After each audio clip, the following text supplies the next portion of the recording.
siap-siap, semua duduk yang rapi, dan salah satu pimpin kita dalam doa untuk mengawali pembelajaran kita pada hari ini.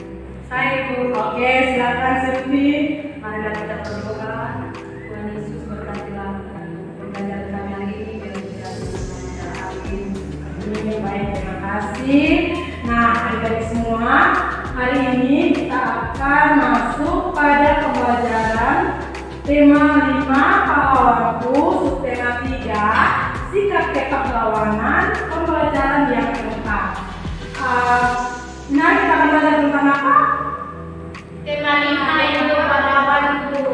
Tema 3 sikap kepahlawanan dan pembelajaran 4. Oke, nah sebelum kita masuk pada materi, Ibu minta semua berdiri dan kita akan menyanyikan salah satu lagu nasional Hari Merdeka. Semua tahu? Tahu. Oke, semua langsung berdiri. Satu, mulai. 17 Agustus tahun 45, itulah hari kemerdekaan kita. Hari merdeka, nusa dan bangsa, akhirnya bangsa Indonesia. Merdeka, saling merdeka, tetap merdeka. Selama hayat masih dikandung badan, kita tetap sedia mempertahankan Indonesia. Kita tetap sedia membela negara kita.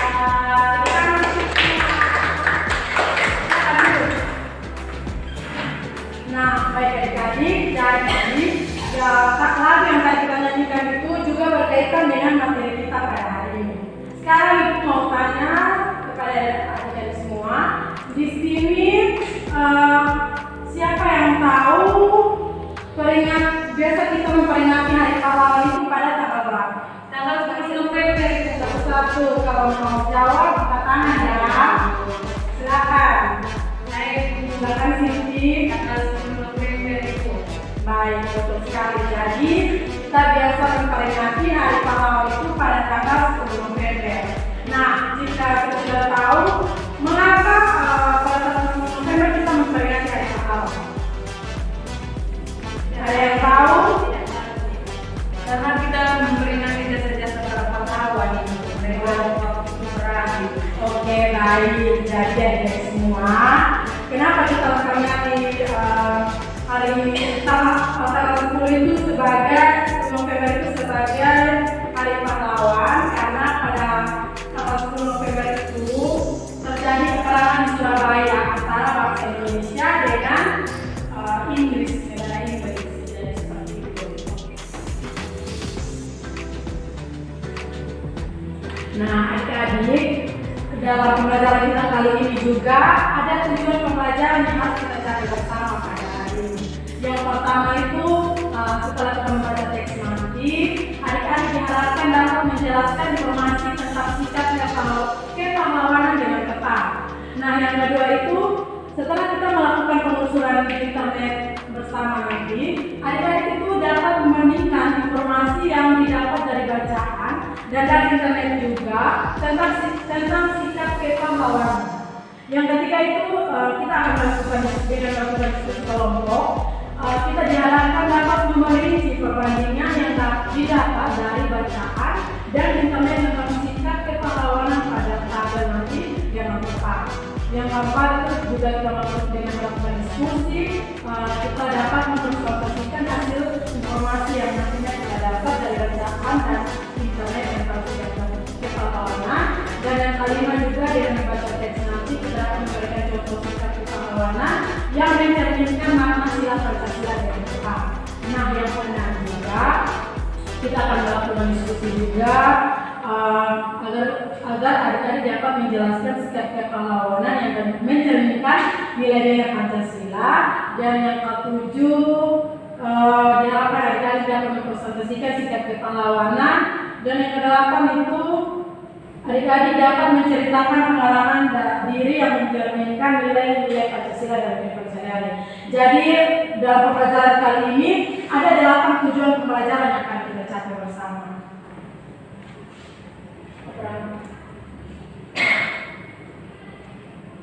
Oke, di sini ada salah satu pahlawan yang sangat berperan penting pada peperangan di Surabaya. Di sini ada yang tahu ini pahlawan siapa? Bung Tomo. Oke, baik sekali. Jadi Bung Tomo ini merupakan salah satu tokoh penting yang sangat berperan aktif dalam peperangan yang terjadi di Surabaya itu pada tanggal 10 November itu. Nah, adik-adik kita sudah melihat salah satu tokoh pahlawan yang sangat penting dalam peperangan. Di sini kita akan mencari informasi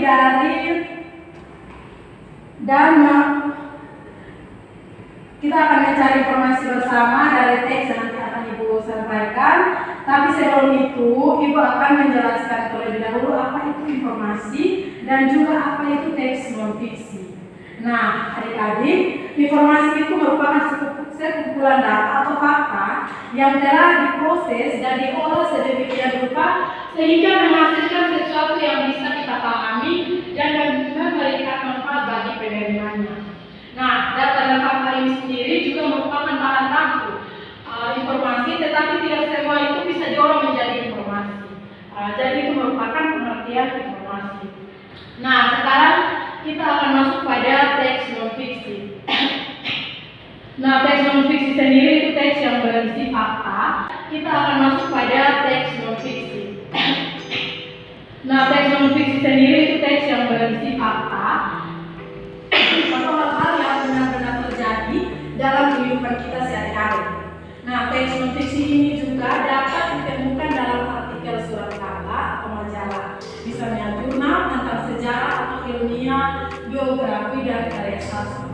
Nah, teks non fiksi sendiri ditulis berdasarkan kenyataan yang ada, tanpa mengada-ngada atau hal yang benar-benar terjadi dalam kehidupan. Jadi teks non fiksi ini adalah biografi, kamus, esai, makalah, artikel dan lain-lain. Jadi teks non fiksi ini dengan kata sederhana itu ditulis berdasarkan kenyataan atau tidak mengada-ngada sama sekali. Jadi itu merupakan hal-hal yang benar-benar terjadi. Oke, slide berikut.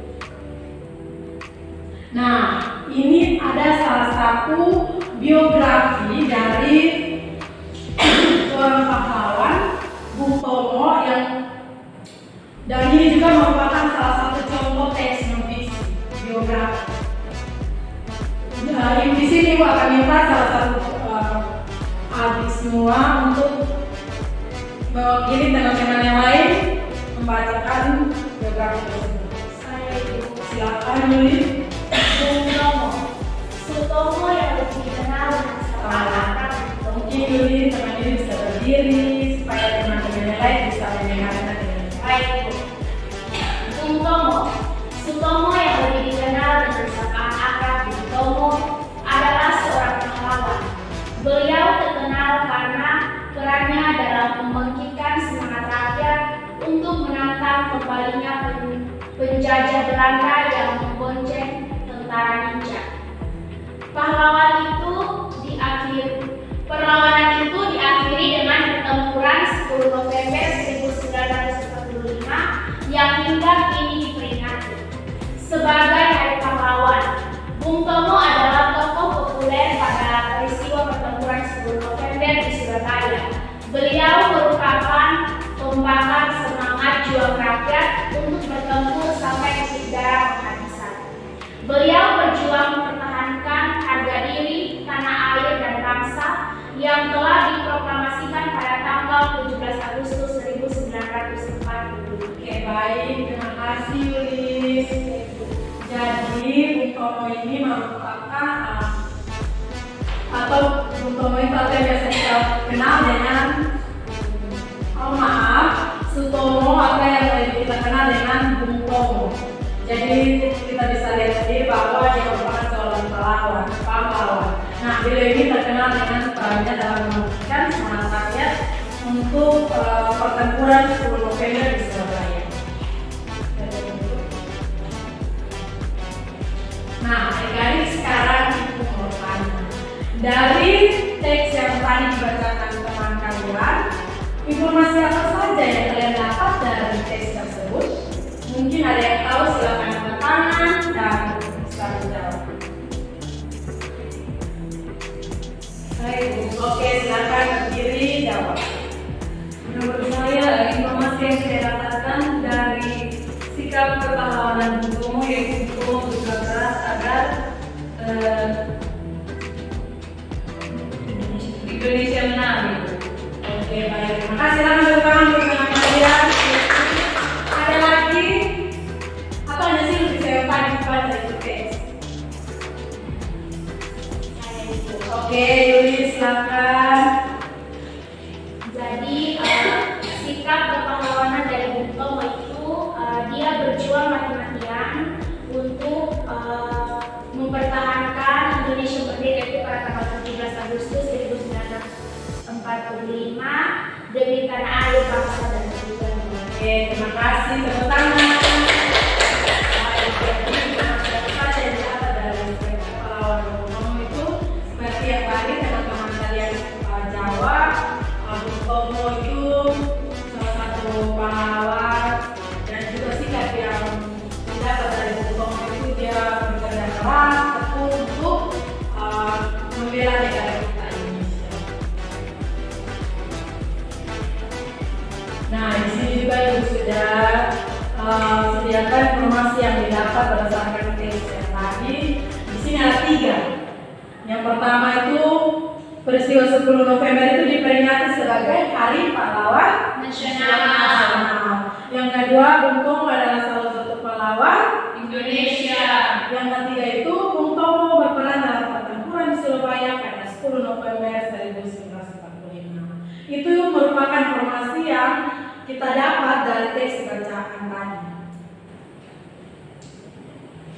Baik, sekarang kita akan mengamati video singkat tentang pahlawan.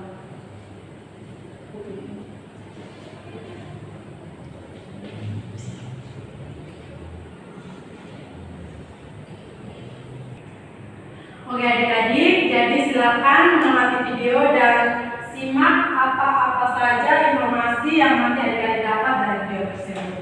Oke, silakan.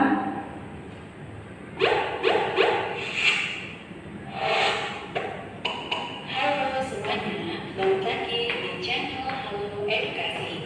Teman-teman tentu sudah tahu ya, jika setiap 10 November diperingati sebagai Hari Pahlawan.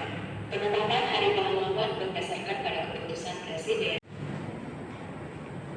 sebagai Hari Pahlawan bukan tanpa alasan. Oke adik-adik, silakan mencatat hal-hal penting yang adik-adik dapat dari video ya. Ini bakal periksa. Indonesia dan sekutu yang terjadi di Surabaya. Peristiwa tersebut menunjukkan betapa besarnya keinginan rakyat Indonesia untuk mempertahankan kemerdekaannya. Peristiwa 10 November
Setiap tempat strategis dan berbagai tempat lainnya dikibarkan bendera Indonesia, misalnya di teras atas gedung kantor Karesidenan atau kantor Syucukan, gedung gubernur sekarang Jalan Pahlawan yang berlokasi di muka gedung Kepeitai, sekarang Tugu Pahlawan.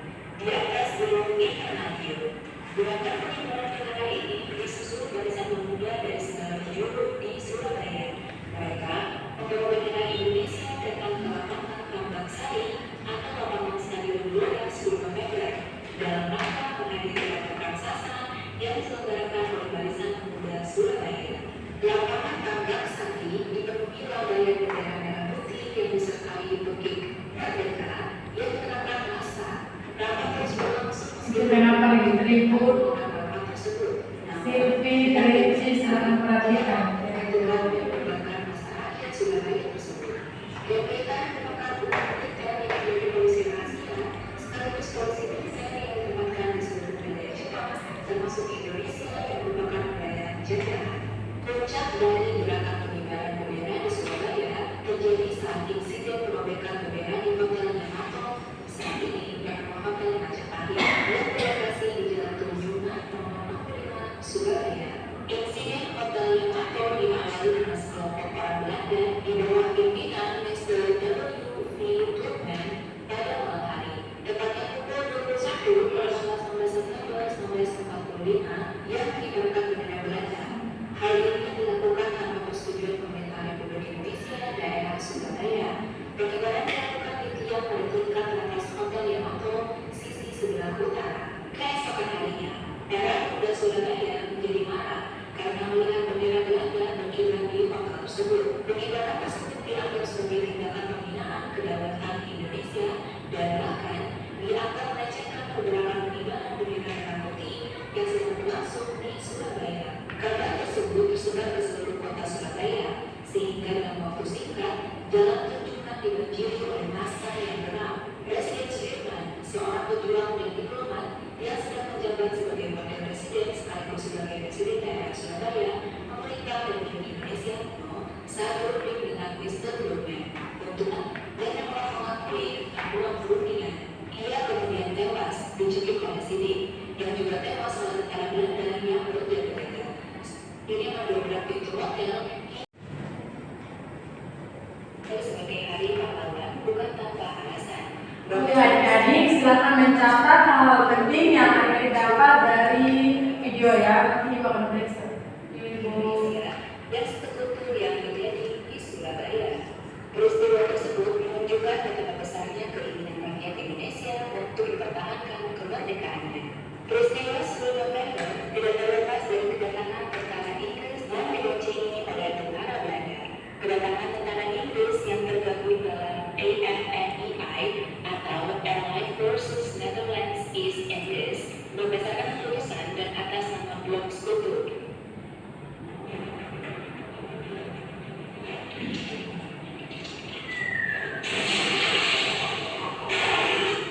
Kedatangan mereka bertujuan untuk melucuti tentara Jepang, membebaskan tawanan perang yang ditahan Jepang, dan memulangkan tentara Jepang ke negerinya. Namun, kedatangan tentara Inggris ternyata diboncengi oleh tentara Belanda NICA atau Netherlands Indies Civil Administration. Tujuan Belanda adalah untuk mengembalikan Indonesia kepada administrasi pemerintahan Belanda sebagai negeri jajahan Hindia Belanda. Hal ini memunculkan pergerakan perlawanan rakyat Indonesia untuk melawan tentara AFNEI dan pemerintahan NICA. Pasca kemerdekaan Indonesia dan dikeluarkannya maklumat pemerintah Soekarno tanggal 31 Agustus 1945 yang menetapkan bahwa mulai 1 September 1945 bendera nasional Sang Merah Putih dikibarkan terus di seluruh wilayah Indonesia. Gerakan tersebut semakin meluas ke seluruh pelosok kota Surabaya.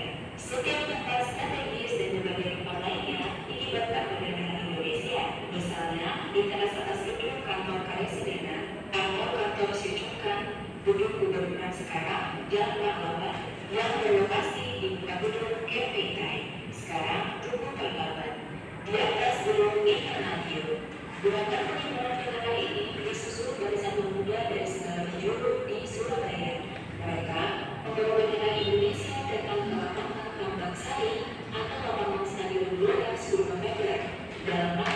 di Telaga Raksasa yang diselenggarakan oleh Barisan Pemuda Surabaya. Lapangan tambak sakti dipenuhi lambaian bendera merah putih yang disertai pekik merdeka yang dikenakan massa. Rapat terus berlangsung Kenapa ribut? rapat tersebut. Silvi, Ricis, dan perhatikan. Dengan melibatkan masyarakat Surabaya tersebut. GPK merupakan unit militer yang menjadi polisi rahasia sekaligus polisi militer yang ditempatkan di seluruh wilayah Jepang termasuk Indonesia yang merupakan wilayah jajahan. Puncak dari gerakan pengibaran bendera di Surabaya terjadi saat insiden perobekan bendera di Hotel Yamato saat ini bernama Hotel Majapahit yang berlokasi di Jalan Tunjungan nomor 65 Surabaya. Insiden Hotel Yamato diawali dengan sekelompok orang Belanda di bawah pimpinan Mr. W.V. Turkman pada malam hari. Tepatnya pukul 21 19 September 1945 yang mengibarkan bendera Belanda. Hal ini dilakukan tanpa persetujuan pemerintah Republik Indonesia daerah Surabaya. Pengibaran dilakukan di tiang pada tingkat atas Hotel Yamato sisi sebelah utara. Keesokan harinya, daerah Pemuda Surabaya menjadi marah karena melihat bendera Belanda berkibar di hotel tersebut. Pengibaran tersebut dianggap sebagai tindakan penghinaan kedaulatan Indonesia dan bahkan dianggap melecehkan pergerakan pengibaran bendera merah putih yang sedang berlangsung di Surabaya. Kabar tersebut tersebar ke seluruh kota Surabaya sehingga dalam waktu singkat jalan Tunjungan dibanjiri oleh massa yang geram. Presiden Sudirman, seorang pejuang dan diplomat yang sedang menjabat sebagai wakil presiden sekaligus sebagai presiden daerah Surabaya, memerintah Republik Indonesia kuno saat berunding dengan Mr. Turkman dan yang telah mengakui pulang perundingan. Ia kemudian tewas dicekik oleh Sidik yang juga tewas oleh tentara Belanda yang berjaga-jaga. Ini mendobrak pintu hotel. Kita sudah membaca teks, menonton video, dan juga kita sudah sama-sama membandingkan informasi dari teks dan video. Sekarang Ibu akan membagikan LKPD, tapi sebelum itu Ibu minta adik-adik semua bentuk kelompok. Sudah? Semua sudah? Nah, sekarang Ibu bagi dan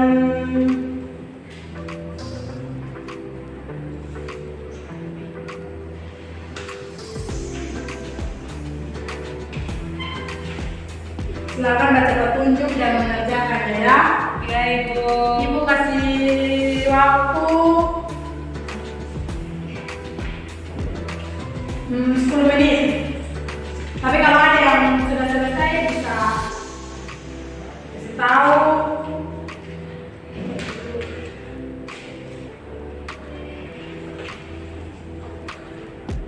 Soalnya tidak susah ya, itu tadi kita sudah belajar sama-sama. Sekarang kita hanya mau menguji sudah sejauh mana adik-adik dapat mengerti materi kita.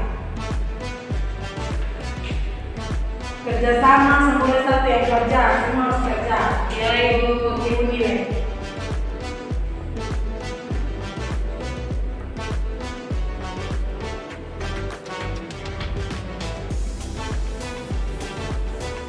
Kalau sudah, tahu ya.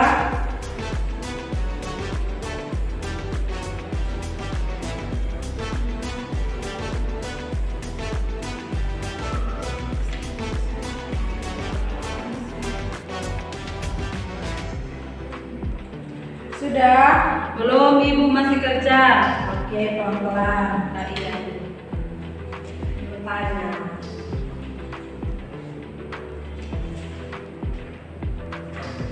Semua kerja, jam berikut.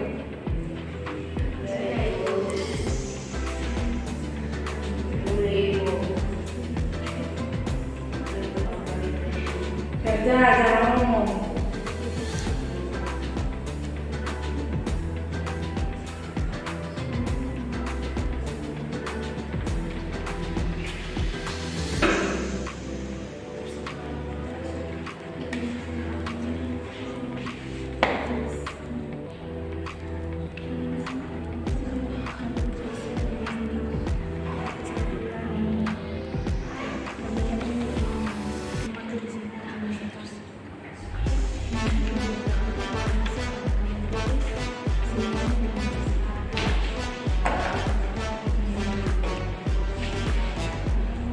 sudah? Untuk Ibu.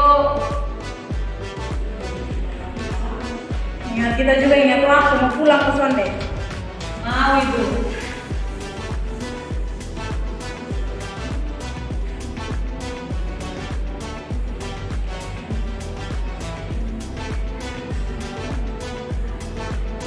Semua bekerja sama loh.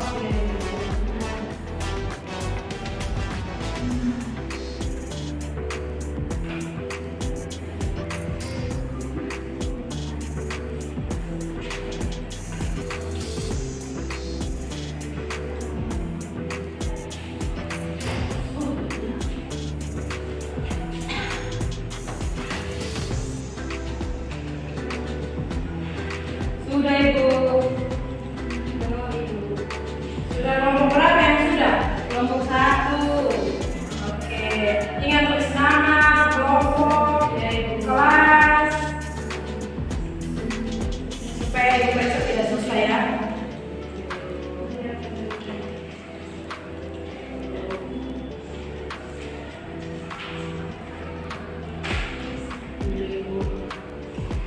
Sudah? Sudah Ibu. Oke, kalau semua sudah, nanti perwakilan satu kelompok itu satu mewakili untuk main presentasi. Ya Ibu. Semua sudah? Sudah Ibu. Silakan kelompok 1 maju.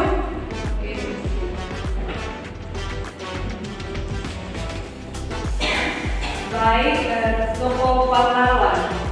Nah, sikap-sikap dari Bung Tomo yaitu ada sikap nasionalisme, sikap patriotisme, sikap rela berkorban, dan juga berjuang mati-matian untuk mempertahankan kemerdekaan Republik Indonesia. Kemudian tokoh pahlawan Indonesia yang dimaksud atau Bung Tomo adalah gambar ketiga ini. Nah, setelah itu, apakah sikap Bung Tomo mencerminkan nilai Pancasila? Jawabannya iya, yaitu kalau menurut kelompok kami, sikap yang dicerminkan yaitu pada sila ketiga Persatuan Indonesia, yaitu Bung Tomo rela berkorban dan berjuang mati-matian untuk mempertahankan keutuhan NKRI. Oke, terima kasih untuk kelompok 1. Kita beri tepuk tangan untuk kelompok 1. Sekarang kelompok berikut maju. Oke, semua perhatikan ya. Baik, jadi nomor 1 Ibu.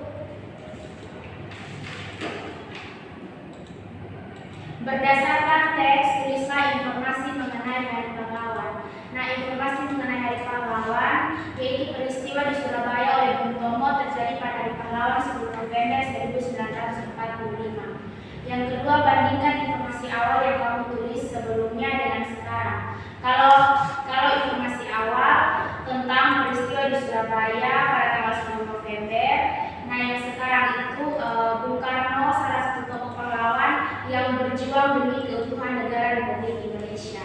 Kemudian yang ketiga itu apa yang bisa kamu contohkan dari Bung Tomo. Nah, kita selalu terus belajar dan berjuang demi masa depan untuk negara kita Republik Indonesia. Oke, tepuk tangan kelompok kedua.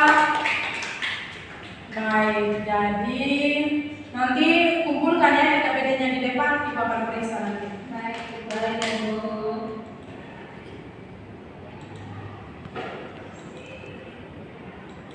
Oke adik, jadi sekian dari materi.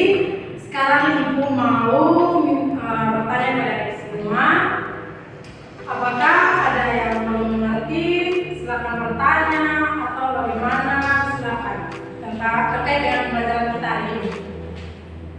Oke, jadi jika tidak ada, siapa yang bisa memberikan kesimpulan terkait dengan materi kita pada hari ini?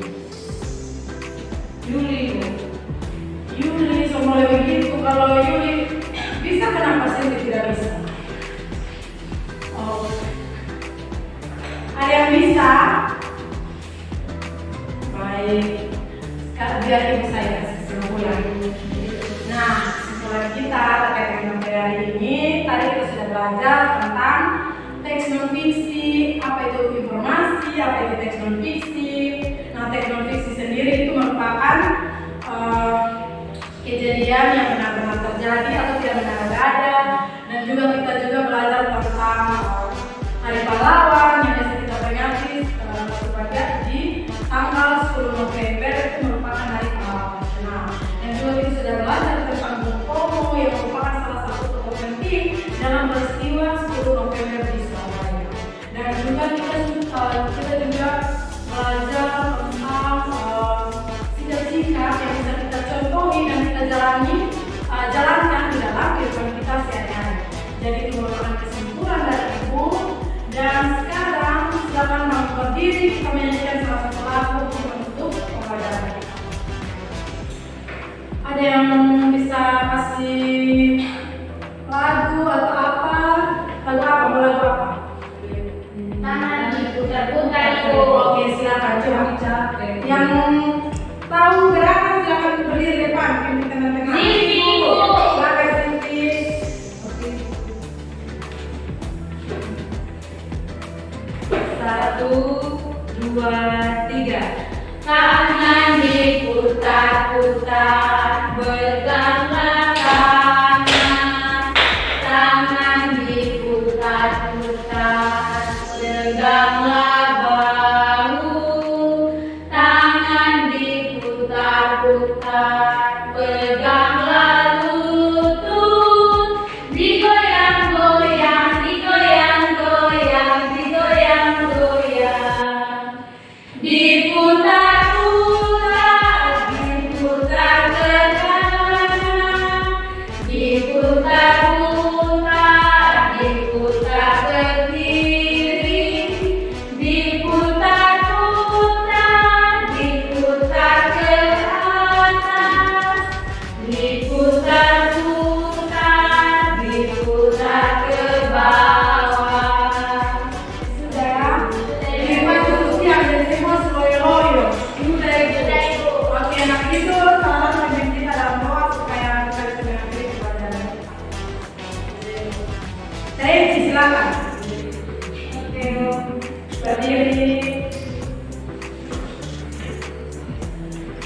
Teman-teman dan ibu sebelum kita mengambil pelajaran kita, mari kita berdoa. Oke.